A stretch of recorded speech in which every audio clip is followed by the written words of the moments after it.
नमस्कार दोस्तों। दोस्तों, आज जो मैं कहानी आप लोगों को सामने लेकर के आया हूँ, वो एक बहुत ही इमोशनल कहानी है। भगवान विष्णु और नारद की कहानी है। ज़्यादा समय न लेते हुए चलते हैं कहानी की तरफ। उससे पहले मैं आपको ये बता दूं कि इस कहानी की मैंने प्रेरणा कहाँ से ली है। ये कहानी मेरी ही मित्र विधि सक्सेना, उनकी एक आईडी है, आप लोग वहाँ चेक करिएगा। और उन्होंने ये कहानी अपने चैनल पे डाल रखी है और ये प्रेरणा मुझे वहीं से मिली। इसके बाद मैं ये कहानी आप लोगों के सामने लेकर के आया हूँ। मैं उनका चैनल कमेंट बॉक्स में पिन कर दूंगा, आप वहाँ देख सकते हैं इसी कहानी को।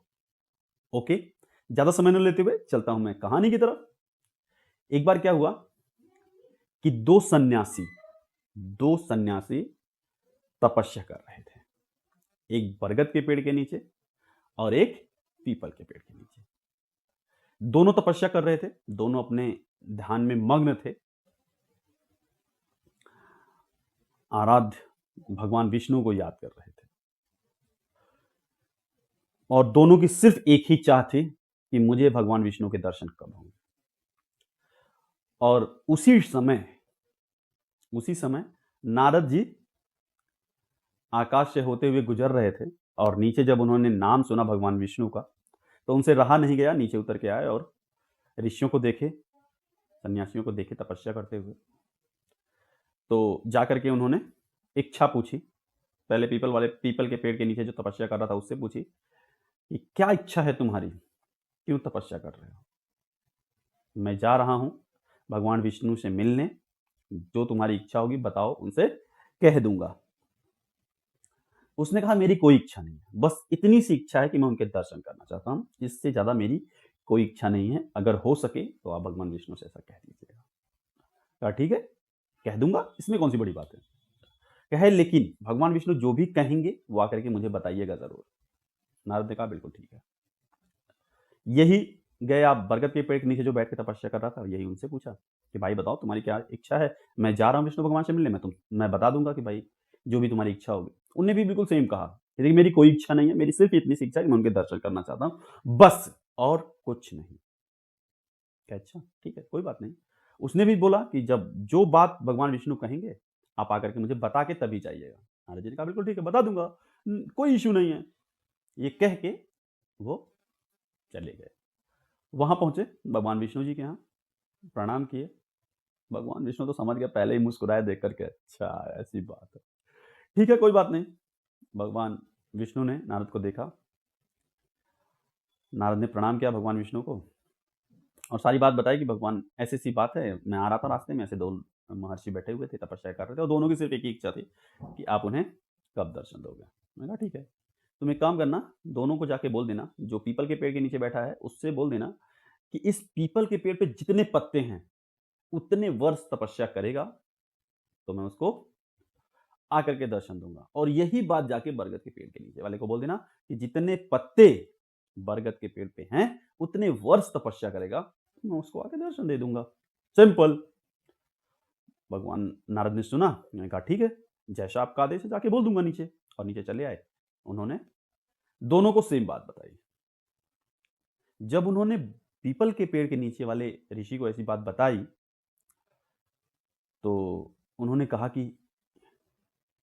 इतने वर्ष, इतनी तपस्या करनी पड़ेगी मुझे, मेरे बस का तो नहीं लग रहा है कि मुझे भगवान विष्णु के दर्शन हो पाएंगे। मतलब उनके मन में जो थॉट है वो नेगेटिव आने लगे, इतनी साल कैसे हो पाएगा मुझसे, वो दंग रह गया। लेकिन जब यही बात उन्होंने जाके बरगद के पेड़ के नीचे बैठे वाले ऋषि को बताई तो वो बहुत खुश हुआ और उसने नारद के चरण छू लिए, प्रणाम किया, कहा महर्षि, मतलब बस इतने ही दिन, जितने इस पे पत्ते हैं उतने में तपस्या करूंगा तो मुझे दर्शन हो जाएंगे।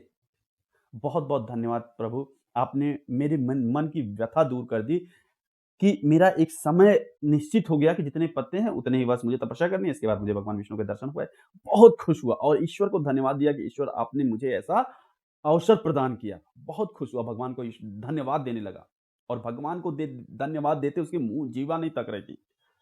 नारद जी थोड़े बड़ा अजीब आदमी है, मैं इसको बता रहा हूँ, ये बहुत खुश हो रहा है। अभी नारद जी ये सोच रहे थे और वो धन्यवाद दे ही रहा था कि तब तक भगवान विष्णु वहां प्रकट हुए। नारद देख करके आश्चर्य, प्रभु आपने तो ऐसे बोला था और आप यहां प्रकट हो गए दर्शन देने के लिए। भगवान विष्णु ने बोला कि मैं अपने भक्त की परीक्षा लेता हूं, कौन मेरे लिए कितना धैर्य रख सकता है, किसके मन में मेरे लिए वास्तव में प्रेम है, कौन वास्तव में मुझसे प्यार करता है, कौन चाहता है मुझसे मिलना, उसको ही मिलता हूं मैं। समय दोनों को सेम दिया मैंने, सब कुछ समान था, लेकिन एक हिम्मत हार गया और दूसरा धन्यवाद दे रहा, आपको भी, मुझे भी, समय को भी। तो कैसे दर्शन ना दूं इसको। दोनों बहुत खुश हुए, नारद जी बहुत खुश हुए और ऋषि बहुत खुश हुए कि प्रभु आपने मुझे दर्शन दिया, प्रणाम की। दोनों की इच्छा पूर्ण हुई। सब अपने अपने धाम को चले गए। दोस्तों, इस कहानी से जो हमें शिक्षा मिलती है, जो हमें प्रेरणा मिलती है, इस कहानी का जो सार है, वो हमें बताता है कि अगर हम किसी चीज के लिए धैर्य रखते हैं, लगातार उसका आभार व्यक्त करते हैं कि आज नहीं तो कल हमें वो अवश्य मिलेगी, वो चीज अवश्य मतलब अवश्य। कहते हैं लगातार प्रयास सफलता की गारंटी। बस इतना ध्यान रखिए आप लोग, किसी चीज के लिए मौन भले रहिए लेकिन हमेशा ऑन रहिए। किसी भी चीज को पाने के लिए आप मौन रहिए लेकिन हमेशा ऑन रहिए।